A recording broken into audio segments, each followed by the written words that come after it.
दर्द ए मोहब्बत एपिसोड 25। पहचान का पहला जख्म। यूरोपीय महल ब्लैक विला स्टडी रूम। कमरे में गहरी खामोशी पसरी हुई थी। बड़ी खिड़की से आती हल्की रोशनी किताबों से भरी शेल्फ पर पड़ रही थी। माहौल शांत था, लेकिन उस सन्नाटे के पीछे छुपा था एक खतरनाक तूफान। नक्श अपनी ब्लैक हाई बैक चेयर पर बैठा फाइल पढ़ रहा था। उसकी आंखें हर लाइन को बारीकी से स्कैन कर रही थी, जैसे कोई गलती उसके लिए बर्दाश्त के बाहर हो। बिना नजर उठाए उसने कहा, वेल डन राका, मेरे ना होने पर भी तुमने अंडरवर्ल्ड मीटिंग अच्छे से हैंडल की। राका सामने सिर झुकाए खड़ा था।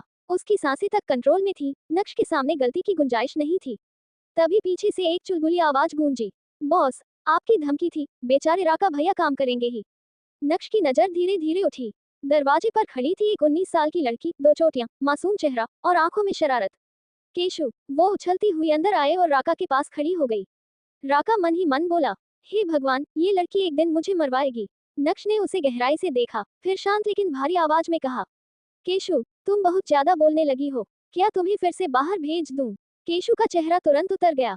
वो गुस्से में पैर पटकते हुए बोली, बॉस, आप मुझे मेरे भाई से दूर नहीं कर सकते। पिछली बार भी 1 साल दूर रखा था आपने। उसकी आंखों में आंसू आ गए। नक्श के होठों पर हल्की मुस्कान आ गई। वो जानता था ये लड़की सिर्फ जिद्दी नहीं, दिल से जुड़ी हुई है। सूर्यास्त सुबह। नैना का कमरा। हल्की धूप कमरे में फैल रही थी। नैना धीरे धीरे अपनी आंखें खोलती है। पहले सब धुंधला, फिर साफ। उसका दिल तेजी से धड़कने लगता है। मैं देख पा रही हूँ, लेकिन अगले ही पल डर। कल की बातें, नक्श की आवाज, उसके शब्द। उसका शरीर कांप उठता है। दरवाजा खुलता है, एक सर्वेंट चुपचाप खाना रखकर चला जाता है। नैना वहीं बैठी रहती है, बिना कुछ छुए। घंटों बीत जाते हैं। ब्रेकफास्ट फिर लंच, दोनों वैसे ही पड़े रहते हैं। Study room. नक्श स्क्रीन पर नजर गड़ाए बैठा था। सीसीटीवी में नैना का हर मूवमेंट दिख रहा था। वो शांत था, लेकिन उसकी आंखों में कुछ अलग था। डर वक्त के साथ ही कम होगा। उसने खुद से कहा, शाम दीदा का आना। विला के बाहर गाड़ियों की आवाज गूंजी। दीदा जैसे ही अंदर आई, सीधा नैना के कमरे की तरफ दौड़ी। दरवाजा खुलते ही उन्होंने नैना को कोने में सिमटा देखा। बेटा, मैं दीदा हूँ। नैना ने उन्हें देखा, एक पल के लिए ठहरी, फिर दौड़कर उनसे लिपट गई और फूट फूट कर रो पड़ी। दीदा की आंखों में भी आंसू आ गए। अब सब ठीक है बेटा, तुम सुरक्षित हो और तुम देख भी सकती हो। फिर उन्होंने धीरे से कहा, तुम्हें ढूंढने के लिए नक्श ने सब कुछ दांव पर लगा दिया था। नैना चुप हो गई। उसके मन में सवाल और डर दोनों बढ़ गए। घर सिंघानिया विला। वेहान का कमरा। रात देर से वेहान घर लौटा, थका हुआ, टूटा हुआ। वो सोफे पर बैठते बैठते ही सो गया। और फिर यादें शुरू हुई। Graduation camp, college flashback. Campus में शोर था, हंसी थी, मस्ती थी। लड़कों का ग्रुप बैठा था, तभी एक शर्त लगी, उंगली से दाहिनी ओर इशारा, जो जीतेगा वो गेट से आने वाली पहली लड़की को सबके सामने किस करेगा। भीड़ चीखने लगी। तभी आगे आया कॉलेज का सबसे घमंडी लड़का, हेनरी। यहाँ किंग मैं हूँ, कोई मुझे हरा नहीं सकता। वो एक एक करके सबको हराता गया।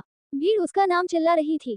तभी एक शांत आवाज आई, कैन आई ट्राई। सबकी नजर मुड़ी। वहां खड़ा था वेहान।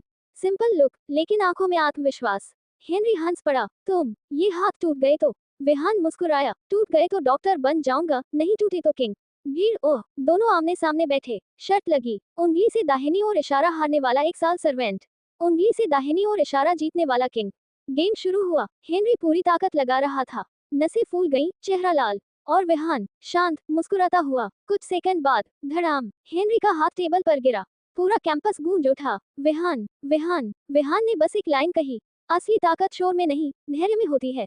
वेहान गेट की तरफ देखता है। उसकी आंखों में एक अलग सी चमक थी, जैसे वो किसी का इंतजार कर रहा हो।